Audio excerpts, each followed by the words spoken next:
Սիրելի հայրենակիցներ, հարգելի գործընկերներ, Աստված պահապան մեր հրաշք Հայաստանի Հանրապետությանը եւ մենք ուժեղ Հայաստան վստահաբար ունենալու ենք։ Շնորհակալ եմ։ Ազգային ժողովի ինդիմադիր ուժեղ Հայաստան խմբակցությունից Արամ Վարդևանյանը 53 կողմդայնով ընտրվել է խորհրդարանի երրորդ փոխնախագահի պաշտոնում։ Քաղաքացիական պայմանագիր խմբակցության ղեկավար Արուսյակ Մանավազյանը նախապես հայտարարել էր, որ ԿՊ-ն կապահովի Վարդևանյանի ընտրության համար անհրաժեշտ ձայները, իսկ Հայաստան խմբակցությունը հայտնել էր, որ ամբողջ կազմով կողմ է քվեարկելու Վարդևանյանին։ Առանց քաղաքացիական պայմանագրի ձայների ինդիմության թեկնածուն չէր կարող ԱԺ փոխնախագահ ընտրվել։ Հարգելի գործընկերներ, ազգային ժողովի նախագահի տեղակալի պաշտոնում ընտրվելու համար առաջադրվել էր Արամ Վարդևանյանի թեկնածությունը։ Ազգային ժողովի 105 падգամավորներից քվեարկությանը մասնակցել են 53-ը։ Քվեատուփում արկա էր 53 քվեաթերթիկ, որոնցից անվավեր է ճանաչվել 0-ն։ Ձայների քանակը բաշխվել է հետևյալ կերպ. Արամ Վարդևանյան կողմ 53 դեմ 0։ Շնորհավորում եմ, պարոն Վարդևանյան։ Այսպիսով, պարոն Վարդևանյանն ընտրվեց ազգային ժողովի նախագահի տեղակալի պաշտոնում։ Շնորհավորում ենք, պարոն Վարդևանյան։ Ուզում եմ արձանագրենք, որ սա այս գումարման ազգային ժողովում առաջի դեպքն է, երբ ազգային ժողովի նախագահ կամ տեղակալ ընտրվում է ողջ ազգային ժողովի, այլ ոչ թե մեկ խմբակցության կողմից։ Ըստ էության սա լեգիտիմության ամենաբարձր աստիճանն է, որ ունի պարոն Վարդևանյանը նախագահությունում։ Շնորհակալություն։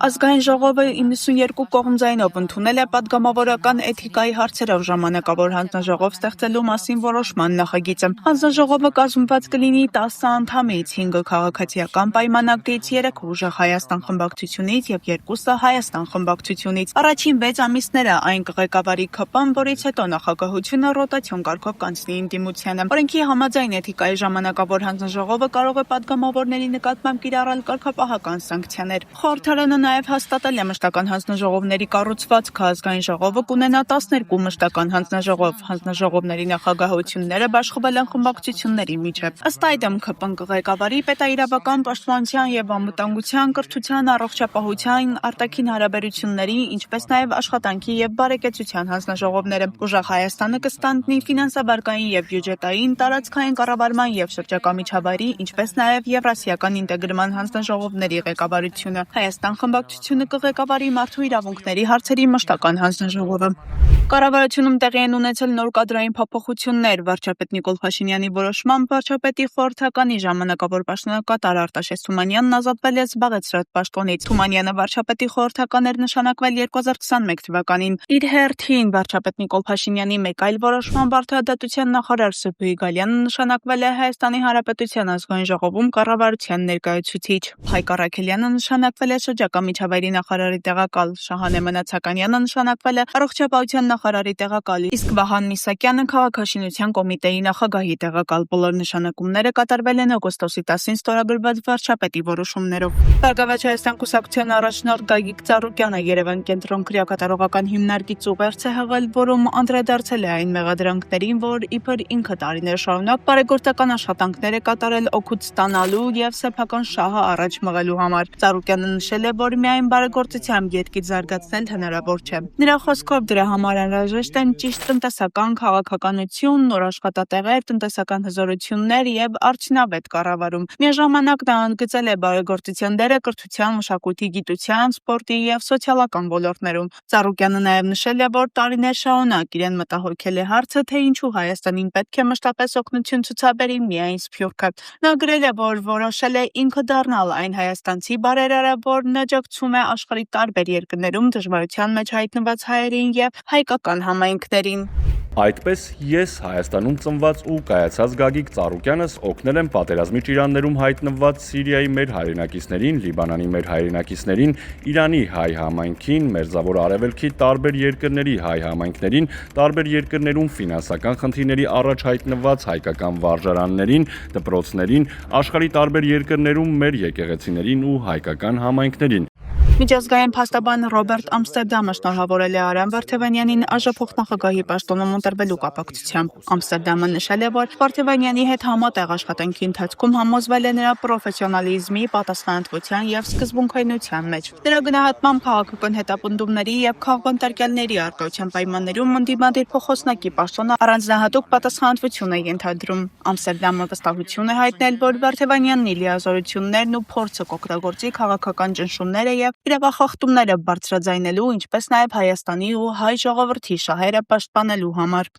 Հովիկ Աբրամյանի որդին Արգամ Աբրամյանը չի ընդունում իրեն առաջադրված 2023 թվականի Սողոմոն Վլասյանի սպանությունը պատվիրելու մեղադրանքը, այս մասին հայտնում է իր փաստաբան Էմին Խաչատրյանը։ Փաստաբանի խոսքով Արգամ Աբրամյանը մեղադրանքը համարում է ծայրաստիճան անհիմն եւ որևէ առնչություն չունի իրեն վերագրվող արարքի հետ։ Հարցին կարող է սա կապ ունենալ Գագիկ Ծառուկյանի դեմ ընթացող գործընթացների հետ, հաշվի առնելով, որ Արգամը Ծառուկյանի փեսան է, փաստաբանը չի մեկնաբանում։ Արգամ Աբրահամյանը կալանավորվել է 2 ամսով ըստ քննչական կոմիտեի 2023 թվականի ապրիլի 30-ին Երևանում կատարված սպանությունը պատվիրել է հենց Արգամ Աբրահամյանը անձնական շարժառիթներից ելնելով, իսկ հանցագործությունն իրականացվել է նրա անվտանգության աշխատակցի միջոցով։ Փաստաբանը հայտարարել է, որ պաշտպանական թիմը հետագայում հանդես կգա համապարփակ հայտարարությամբ։ Դաշտավան գյուղում տեղի ունեցած վիճաբանությունից հետո 10-ից ավել մարդ է ձերբակալվել։ Նախնական տեղեկություններով վիճաբանությունը 3 սկսվել է մեքենան արագ վարելու հարցի շուրջ, ապա վերածվել ծեծկրտուքի։ Մասնակիցները միմյանց հարվածել են քարերով, մահակներով եւ կրփազենքով։ Դեպքի առթիվ կազմված փաստաթղթերը ներկայացվել են նախաքննական մարմին, նախաձեռնվել է քրեական վարույթ։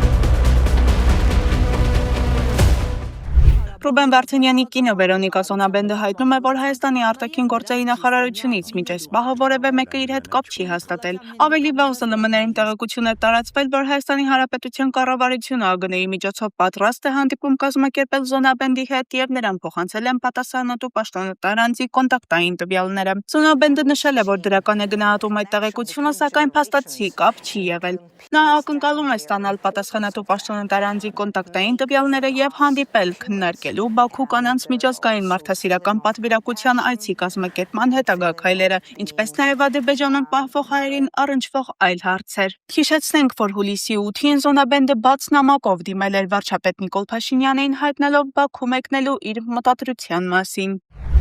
Սիմված ուժերում տեղի ունեցող ողբերգական դեպքերի պատճառների թվում պետք է դիտարկել նաև բանակում փոխհարաբերությունների եւ արժեհամակարգի խնդիրները։ Այս մասին գրել է Ազգային ժողովի նախկին պատգամավոր Տիգրան Աբրահամյանը։